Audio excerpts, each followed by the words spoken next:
আপনাদের সবাইকে স্বাগতম। আজ আমরা একটি গুরুত্বপূর্ণ চিকিৎসা পরীক্ষা নিয়ে আলোচনা করব। এর নাম হল ট্রান্সভাজাইনাল সোনোগ্রাফি। বাংলায় একে যোনিপথ আল্ট্রাসোনোগ্রাফি বলা যায়। ট্রান্সভাজাইনাল সোনোগ্রাফি হল এক ধরনের আল্ট্রাসোনোগ্রাফি পরীক্ষা। এই পরীক্ষায় ডাক্তার একটি বিশেষ প্রোব বা যন্ত্র যোনিপথে প্রবেশ করান।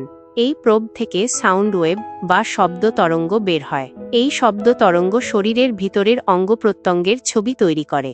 এই পরীক্ষার মাধ্যমে জরায়ু, ডিম্বাশয়, সার্ভিক্স এবং পেলভিসের অন্যান্য অংশ ভালোভাবে দেখা যায়। বিশেষ করে প্রেগন্যান্সির প্রাথমিক পর্যায়ে এই পরীক্ষা খুবই উপকারী। কেন এই পরীক্ষা করা হয়? ট্রান্সভাজাইনাল সোনোগ্রাফি সাধারণত কয়েকটি কারণে করা হয়, যেমন 1. প্রেগন্যান্সির প্রথম দিকে ভ্রূণের অবস্থান ও হার্টবিট দেখার জন্য। 2. জরায়ু বা ডিম্বাশয়ের কোনো সমস্যা আছে কি না তা যাচাই করতে। 3.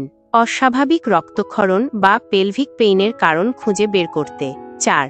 বন্ধ্যাত্বের কারণ বুঝতে। 5. ফাইব্রয়েড সিস্ট বা টিউমার খুঁজে বের করতে। কিভাবে পরীক্ষা করা হয়? এখন বলি এই পরীক্ষা কিভাবে হয়। প্রথমে আপনাকে পরীক্ষা কক্ষে নিয়ে যাওয়া হবে। সাধারণত আপনাকে কোমর পর্যন্ত জামা খুলতে বলা হবে। আপনি একটি বিশেষ চাদর বা গাউন পরে শুয়ে পড়বেন।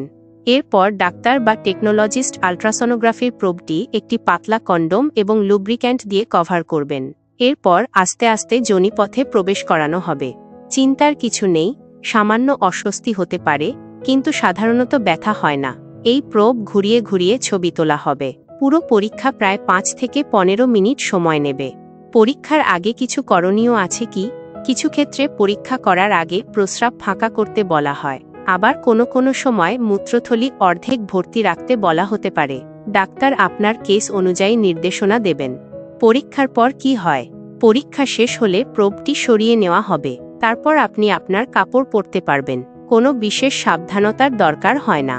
রিপোর্ট সাধারণত কিছু সময়ের মধ্যে বা পরের দিন পাওয়া যায়। এই পরীক্ষার উপকারিতা কি? 1. এটি খুব স্পষ্ট ছবি দেয়। 2. প্রেগন্যান্সির প্রাথমিক পর্যায়ে ভ্রূণ দেখা যায়। 3. জরায়ু, ডিম্বাশয় এবং পেলভিক অঙ্গের রোগ সহজে ধরা যায়। 4. কোনো রেডিয়েশন নেই, তাই নিরাপদ। কিছু অসুবিধা আছে কি? সাধারণত বড় কোনো ঝুঁকি নেই। সামান্য অস্বস্তি বা খুব সামান্য রক্তক্ষরণ হতে পারে। খুব কম ক্ষেত্রে সংক্রমণ হতে পারে, তবে এই অত্যন্ত বিরল। উপসংহার: এই ছিল ট্রান্সভাজাইনাল সোনোগ্রাফি নিয়ে বিস্তারিত আলোচনা। যদি আপনার কোনো উপসর্গ থাকে বা ডাক্তার এই পরীক্ষা লিখে দেন, তাহলে চিন্তা না করে নির্ভয়ে পরীক্ষা করুন। প্রয়োজন হলে আপনার ডাক্তার বা নার্সের সঙ্গে বিস্তারিত আলোচনা করুন। শুভকামনা।